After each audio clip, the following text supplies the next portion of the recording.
reform or change in the actual social conditions.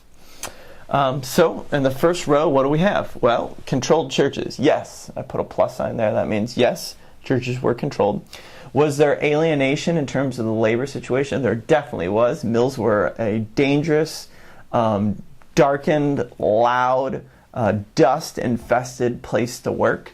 High injury rates, and also a huge unskilled labor supply, so that mill owners could kind of get rid of any troublemaker workers and bring new ones in. Were there independent religious leaders in town? No, there really weren't. They were all controlled and even paid by the mill owners. Was there critical understanding that was connected with religious meanings, symbols, or ritual?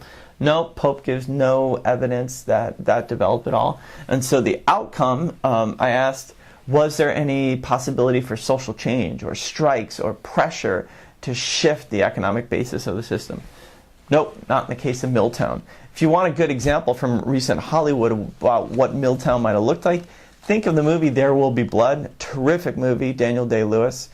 In that movie, you get a sense, one, of the power of industry on a small town, how industry tries to relate with the local religious forces.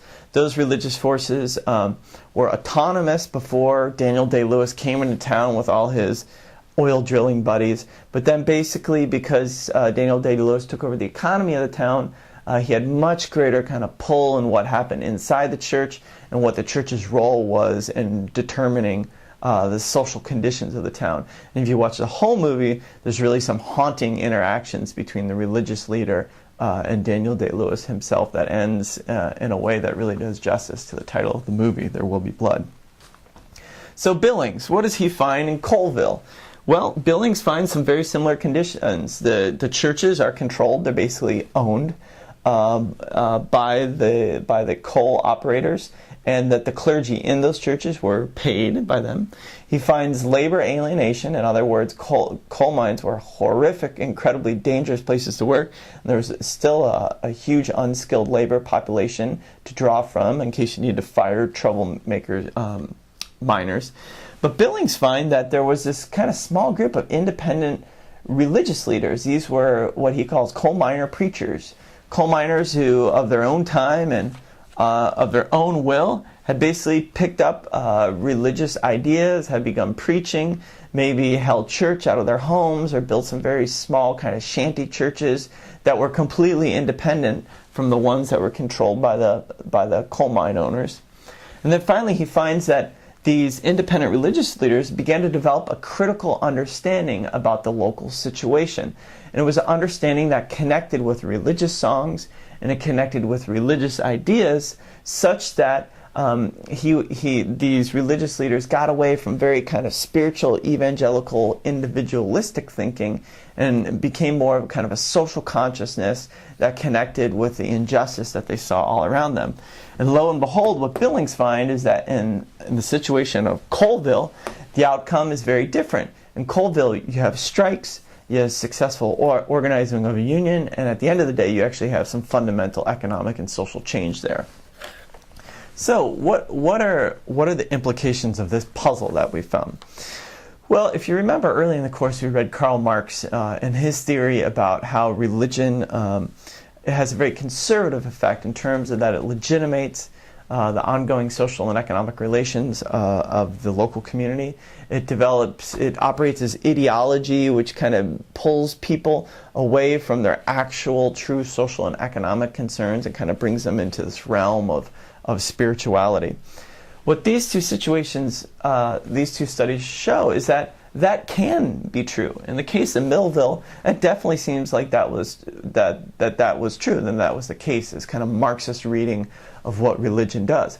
But as Billings shows in Colville, it's not the case at all. You actually have a very different outcome, and it all has to do with the ability of religion to be what we call an autonomous realm of society and culture. In other words, if religious organizations and religious leaders are autonomous, i.e. they're not completely controlled or funded or watched over by the main legitimate interest of the day, whether social or economic, then religion really has this possibility to lead to a very different outcome, an outcome that Marx didn't anticipate. So that's one way that religion and class interact with each other. Another way that a religion and class can act with each other, and this is also covered in the McGuire reading, is through Max Weber's theory. Now, Max Weber theory is known as status theory of class. And what Weber basically said was that there are certain ways of being religious that connect with high status. And so that therefore, if we know the religious preference of somebody, we have a very good sense of where they are in the status hierarchy in terms of the type of work they do, the lifestyle they lead, the food they eat, the clothes they wear, where they live in a city, and that sort of stuff. And as McGuire talks about, this connection between status and religion can lead to a number of interesting dynamics. On the high end, it can lead to these kind of close networks between religious membership, so membership in the most prestigious church in town, and business partnerships and business success. Because basically the people you're trying to deal with in the business world, you see in the church world all the time, there's these kind of linkages of trust, common networks, and so more possibility for your business and your lifestyle to go well. But McGuire also says that status can work kind of on the connection of status and religion can kind of work on the lower end of the socioeconomic scale. And what she means by this is that some groups, particularly those groups who are in precarious industries that may be affected by economic swings, where unemployment may go up, or where they feel that political power is being taken away, these groups will sometimes actually seek to really hold on to their religious status, and to their religious preference, and will become defensive because they're worried about their socioeconomic status, but they'll use religion as a way to kind of channel energy to try and protect this status. Some sociologists have shown that this seems to be some of the roots of the movement in the 1960s and the 1970s, by conservative, fundamentalist Christian groups entering the political arena. They do so in a very religious way, but because these groups tended to overrepresent white, working class, poor, and rural areas, all those places being areas where economics and politics were shifting and giving less economic and political power to those groups, that these groups then kind of use their religious identity as a way to enter the political process and to try and kind of protect any further decline in their status. That same argument has been used to explain the Iranian Revolution, that there were large groups of people in the 1970s who basically were willing to take on a radical Islamic identity as a way to protect big changes in their own lifestyles and to prevent them from happening.